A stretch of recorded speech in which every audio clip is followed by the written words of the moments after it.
Bien, j'ai séparé les éléments de la boîte et comme vous le voyez, les deux paires de disques sont bien cramés. Faut savoir que normalement ils sont rouges, hein, d'origine ou jaunes. Et là, aussi bien les disques en métal que les disques en matériaux là sont noirs, donc ils sont complètement cramés.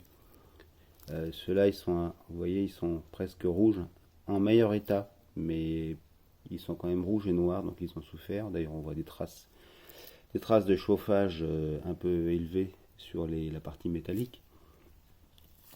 Donc ils sont pas beaux. On voit même ici, vous voyez, le disque en matériaux qui est même bouffé. Donc du coup, patinage artistique, n'est-ce pas? Par contre, je viens de m'apercevoir d'un truc, et ça, c'est bizarre. C'est que le kit que j'ai reçu, d'un seul coup, j'ai percuté. Les disques ne sont pas du tout du même diamètre. Et vous voyez le joint de pompe là, qui est d'origine, et le joint de pompe du kit. Waouh! Alors qu'est-ce qu'ils m'ont envoyé chez Rocoto? Donc soit ce n'est pas une 727, mais une 904 qui est quasiment identique à une 727.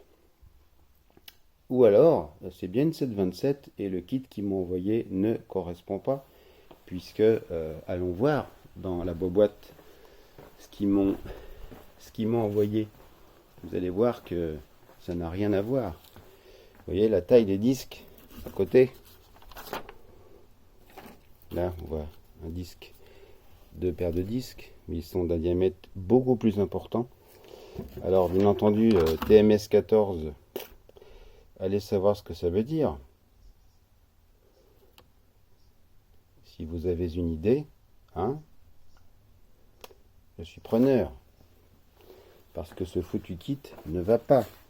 Si je regarde ici, là, c'est marqué aussi, hein, Master Repair Kit, hein, Master Repair Kit de mon Dersch, pour pas dire autre chose.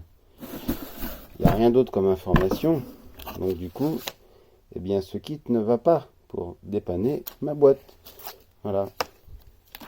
Il y a quelques trucs qui vont, comme par exemple, enfin quoi qui vont, je sais rien. Ça, c'est le joint qui va sur la queue de boîte, le séparateur qu'on a démonté au début. Vous vous rappelez? Donc voilà. Alors, est-ce que c'est le même genre? Voilà. Là, on pourrait dire que, ouais, c'est bien le même. Donc la queue de boîte semble identique.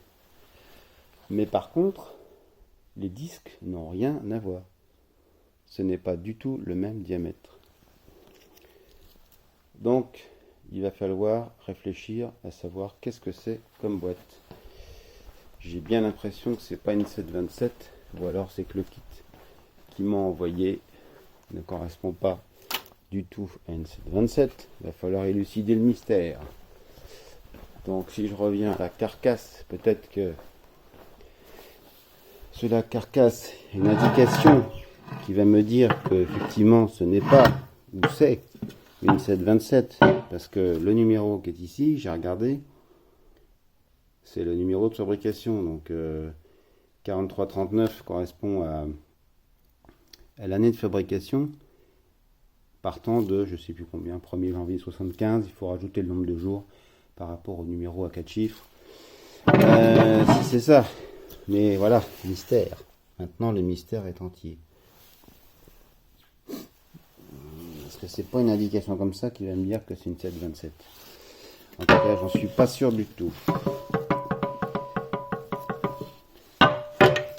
Si je regarde de ce côté-là, non, à part ici.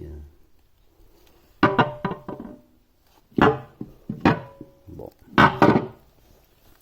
Il va falloir que je trouve la différence entre les 727 et les autres. Alors dans la doc, il parle d'un renflement au niveau du dessus de la boîte. Maybe, but en tout cas, je ne peux pas la réparer sur le coup. En tout cas, bon, ce qui est sûr, c'est que les disques, ils ont souffert, ça c'est clair. Donc il va falloir que je remplace déjà les disques, ça c'est sûr. En même temps, il faut remplacer tous les joints à lèvres qui sont en dessous, là où il y a le comment ça s'appelle, l'espèce de pièce qui vient sous pression de l'huile. Donc il y a des joints à lèvres qu'il faut changer impérativement parce que c'est souvent ça qui pose problème et qui par conséquent bousille les disques ou un manque de pression. Donc là ça va être le même topo, mais bon, en tout cas il n'y a que 2 séries de disques, donc de ce point de vue là c'est pas très costaud comme boîte, ça c'est sûr, sachant qu'avec 2 paires de disques ils arrivent à faire 3 vitesses. Donc il va y avoir un jonglage entre les mécanismes, puis un gros nettoyage du valve body. Voilà. Je pense que je vais arrêter là aujourd'hui, je vais faire une recherche pour savoir exactement qu'est-ce que c'est comme boîte. Mais fort à parier que ce n'est pas une 727, parce qu'il y a la 904 et la 998 qui ressemblent fortement à la 727, sachant que les 904 c'est les moins costauds, elles équipaient ce qu'ils appelaient les light car quoi. Et normalement la Matador Station Wagon elle est équipée d'une 727 qui est plus costaud. Et alors c'est sûr que la boîte qui est sur la caisse aujourd'hui, j'ai regardé le numéro de série, le numéro de fabrication ne correspond pas à une boîte de 76 mais une boîte de 77, donc il semblerait qu'elle a été remplacée. Je vais voir si je trouve le numéro de série de la voiture dessus, ce qui me permettra peut-être de savoir si c'est vraiment la boîte d'origine ou pas, mais j'ai pas l'impression, parce que sur un station wagon qui fait quand même 2 tonnes, une petite boîte comme ça ne m'étonne pas qu'elle ait pas tenu le coup. Bon, après suivant le type de conduite, ça peut l'arranger ou pas l'arranger, ça c'est clair. Mais bon, donc on s'occupera du reste plus tard. Je vous tiendrai informé des résultats de mes recherches. Ceci dit, si vous avez une idée, n'hésitez pas, ça m'aidera à avancer plus vite. Allez, ciao.